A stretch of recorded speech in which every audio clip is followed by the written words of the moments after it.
অনেকটা সবার অজান্তেই দক্ষিণ এশিয়ার ভূ রাজনীতিতে এক বড় ধরনের বিস্ফোরণ ঘটে গিয়েছে। একদিকে আমেরিকা যখন ভাবছিল ভারতকে পকেটে পুরে দক্ষিণ এশিয়াতেও রাজত্বে পথ পরিষ্কার, প্রশান্ত মহাসাগর থেকে ভারত মহাসাগর সবখানে ওয়াশিংটনের ছক অনুযায়ী কাজ চলছে, ঠিক তখনই রাশিয়া এক মাস্টার স্ট্রোক দিল। রাশিয়ার প্রেসিডেন্ট ভ্লাদিমির পুতিন এমন এক চাল চাললেন যা পুরো দক্ষিণ এশিয়ার সমীকরণ ওলটপালট করে দিল। দীর্ঘ ৮ বছরের আলোচনার পর কার্যকর হল নয়াদিল্লি ও মস্কোর ঐতিহাসিক সামরিক চুক্তি রেলোস, যার মাধ্যমে প্রথমবারের মতো দক্ষিণ এশিয়ায় সরাসরি পা রাখছে রুশ সেনারা। ইউক্রেন যুদ্ধের পর যখন পশ্চিমারা রাশিয়াকে একঘরে করতে চেয়েছিল, তখন মস্কো দক্ষিণ এশিয়ায় নতুন এক বলয় তৈরি করল।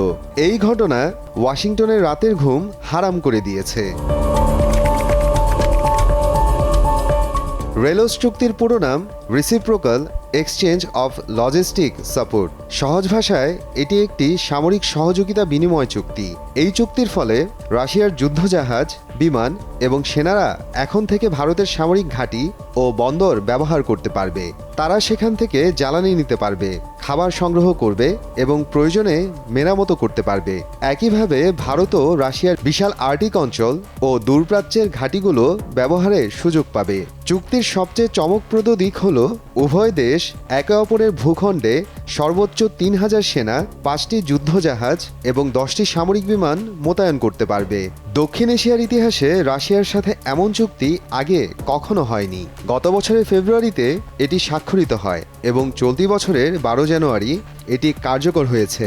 প্রাথমিকভাবে এই চুক্তির মেয়াদ ৫ বছর, তবে প্রয়োজনে তা বাড়ানোর সুযোগ রয়েছে।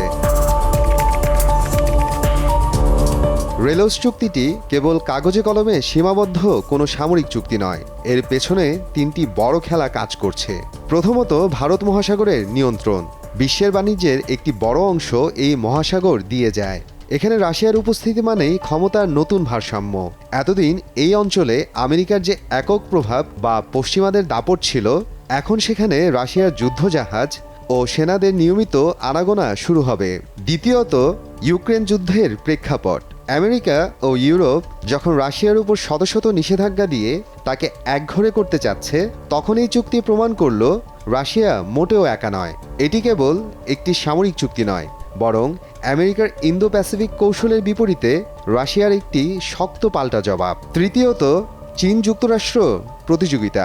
যুক্তরাষ্ট্র ভারতকে চীনের বিরুদ্ধে একটি প্রধান অস্ত্র বা কাউন্টার ওয়েট হিসেবে ব্যবহার করতে চায়, কিন্তু ভারত রাশিয়ার সাথে এই চুক্তি করে বুঝিয়ে দিল তারা কোনো নির্দিষ্ট ব্লকের অংশ নয়।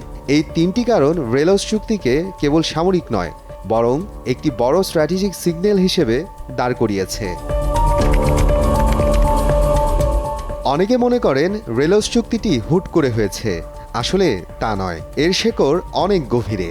শীতল যুদ্ধের সময় থেকেই এই অঞ্চলে রাশিয়ার প্রভাব ছিল। ১৯৭১ সালে বাংলাদেশের মুক্তিযুদ্ধের সময় আমেরিকা যখন পাকিস্তানের পক্ষ নিয়ে বঙ্গোপসাগরে ৭ম নৌবহর পাঠিয়ে ভারতকে হুমকি দিয়েছিল, সেই কঠিন সময়ে রাশিয়া, তৎকালীন সোভিয়েত ইউনিয়ন, ভারতের পাশে দাঁড়াতে পাল্টা নৌবহর পাঠায়। সেই থেকে ভারতের সামরিক শক্তির প্রায় ৬০ থেকে ৭০% রাশিয়ার উপর নির্ভরশীল। তাই আমেরিকা হাজার চেষ্টা করলেও ভারত তার এই পুরনো বন্ধুকে ছেড়ে যাবে না। রেলোস চুক্তিটি আসলে সেই পুরনো বন্ধুত্বেরই একটি আধুনিক এবং শক্তিশালী রূপ। এটি প্রমাণ করে যে এই অঞ্চলে রাশিয়ার উপস্থিতি কোনো সাময়িক ঘটনা নয়, বরং একটি দীর্ঘস্থায়ী পরিকল্পনা। মস্কোর জন্য এই চুক্তিটি দক্ষিণ এশিয়ায় এখন তাদের অস্তিত্ব টিকিয়ে রাখার জায়গা। ইউক্রেন যুদ্ধের পর রাশিয়ার তেল ও গ্যাস বিক্রির জন্য এশিয়া বড় বাজার হয়ে দাঁড়িয়েছে। ভারত রাশিয়ার সস্তা অপরিশোধিত তেলের প্রধান ক্রেতা। মস্কোর জন্য এই চুক্তি কেবল জ্বালানি বিক্রির পথ নয়, বরং সামরিক সক্ষমতা প্রদর্শনের একটি বড় সুযোগ। রাশিয়ার বিশেষজ্ঞ আন্দ্রে কর্তুনভের মতে, এর মাধ্যমে রাশিয়া ভারত মহাসাগরে নিজেদের নৌবাহিনীর শক্তি স্থায়ীভাবে বৃদ্ধি করার সুযোগ পেল। অর্থাৎ রাশিয়া প্রমাণ করল যে পশ্চিমাদের শত নিষেধাজ্ঞা সত্ত্বেও তারা বৈশ্বিক গুরুত্বপূর্ণ অঞ্চলে নিজেদের উপস্থিতি বজায় রাখতে সক্ষম। ভারতের জন্য এই চুক্তির কৌশলগত গুরুত্ব অপরিসীম। ভারতের সাবেক রাষ্ট্রদূত অজয় মালহোত্রার মতে, ভারত এখন রাশিয়ার আর্কটিক এবং দূরপ্রাচ্যের রুশ ঘাঁটিগুলোতে সরাসরি প্রবেশাধিকার পাবে। এটি ভারতকে জলবায়ু পরিবর্তনের কারণে খুলে যাওয়া নতুন নতুন সামুদ্রিক রুটে প্রভাব বিস্তারের সুযোগ দেবে। এছাড়া ভারত মহাসাগরে চীনের ক্রমবর্ধমান আধিপত্য মাথা ব্যথার কারণ। রাশিয়ার সাথে ভারতের এই চুক্তি চীনের বিরুদ্ধে ঢাল হিসেবে কাজ করবে।